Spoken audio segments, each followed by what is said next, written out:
That is, they regulate the production of more of the basophil cells.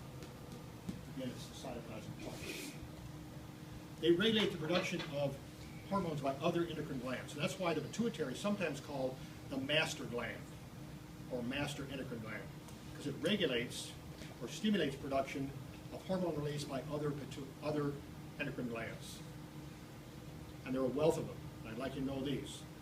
So drop down to the second hormone there on the first page, thyroid stimulating hormone. This is produced by basophil cells in the anterior pituitary. As the name suggests, it stimulates release, okay,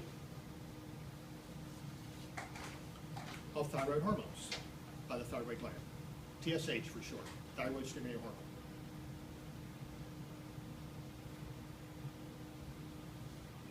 Another stimulating hormone is called follicle stimulating hormone, FSH for short. We're going to talk a lot about that when we get to the reproductive system.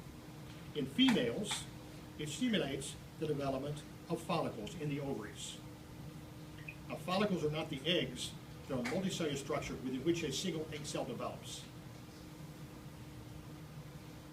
But these are produced under the influence of follicle, or I should say they mature under the influence of follicle stimulating hormone. They go through a maturation cycle.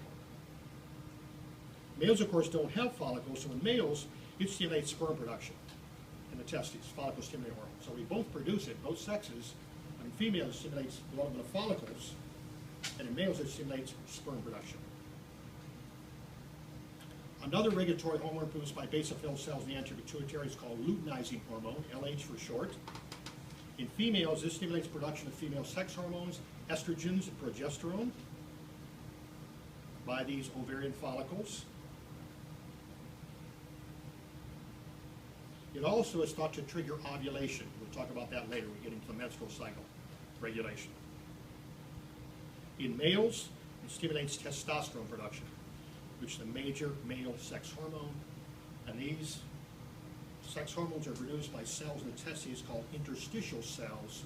So another name for luteinizing hormone in males is interstitial cell stimulating hormone, which, by the way, is on the last page of your handout under testicular hormones. You don't need to worry about it right now. We'll talk more about this when we get to reproductive system.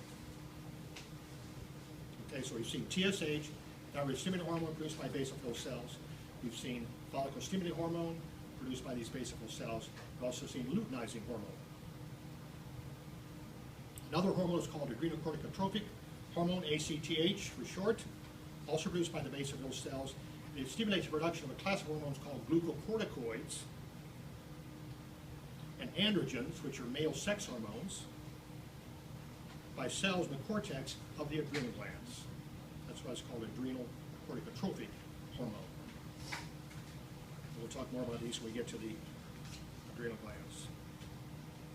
And then lastly, melanocyte stimulating hormone, MSH for short, also produced by basophil cells. And this stimulates melanin production, and melanin is a major pigment in your skin, your hair, and your eyes. Unless you're an albino, you produce melanin. And we all have melanin-producing cells. It's just that in some people, more melanin is produced, the skin is darker, the hair is darker, and the iris of the eyes are darker. This is very prominent in the fetus, in children, but the levels apparently fall off as we get older, because the part of the anterior pituitary that produces it starts to degenerate.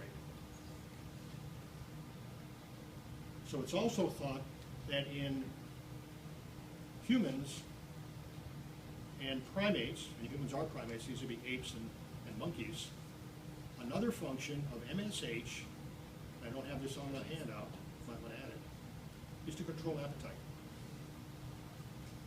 It seems to have less function as we get older as far as melanin production. However, if you inject melanin, you'll still get a darkening melanin production. So it still has that function, but the levels seem to fall off as we get older, melanin production. And that may account for the fact that we lose a lot of melanin what? In our hair. Our hair gets gray or white. And other vertebrates like fish, amphibians, and reptiles, Like I say, its major functions are stimulate melanin production, pigmentation. That's true of many mammals, but in humans and primates, the levels fall off with age. And another function may be to basically control appetite in humans and primates. But you can also say it stimulates melanin production. And I would accept that on the test. Okay? And I don't think the latest edition of the textbook even mentions it. Okay? MSH, but it's there. All right? It's just the levels fall off. You have the earlier edition, the blue, it does mention it. It talks about it. And you look at some other textbook and they'll say, not sure what the function is. But I want you to tell me, stimulates melanin production. Okay? That'll be an acceptable answer. If you want to be fancy, you can say it helps to control appetite. Even though it's not in your textbook, unless you've got that earlier edition.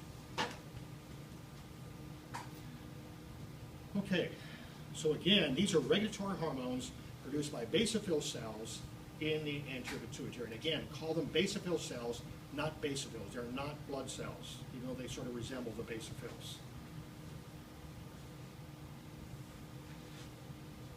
Actually, there's a third cell type in the anterior pituitary. And these are kind of few and far between. They're not as abundant as the eosinophil and basophil cells.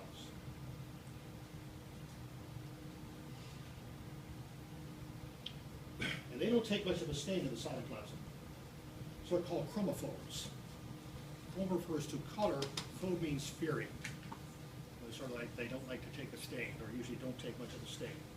They're of course sort of scattered in amongst the basophil and eosinophil cells.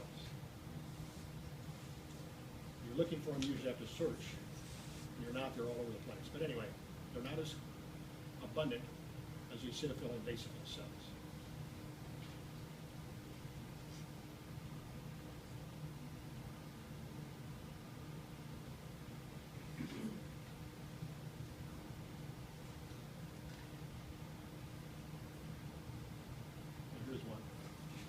Right in here. See, the nucleus is usually a little bit larger than the other cells, eosinophil and basophils, and that's kind of a light area around it. It's kind of gray or very faintly stained. Those are chromophobes. Function, I don't know. Function, again, unknown. So here's a second place where you can use that and get away with it. The oxyphil cells in the parathyroid glands, function unknown. Oxyphil cells in the anterior pituitary, function unknown. Chromophobes, I'm sorry, chromophobes in the anterior pituitary, functioning known. Okay. And again, very light stained cytoplasm. Any questions on the pituitary?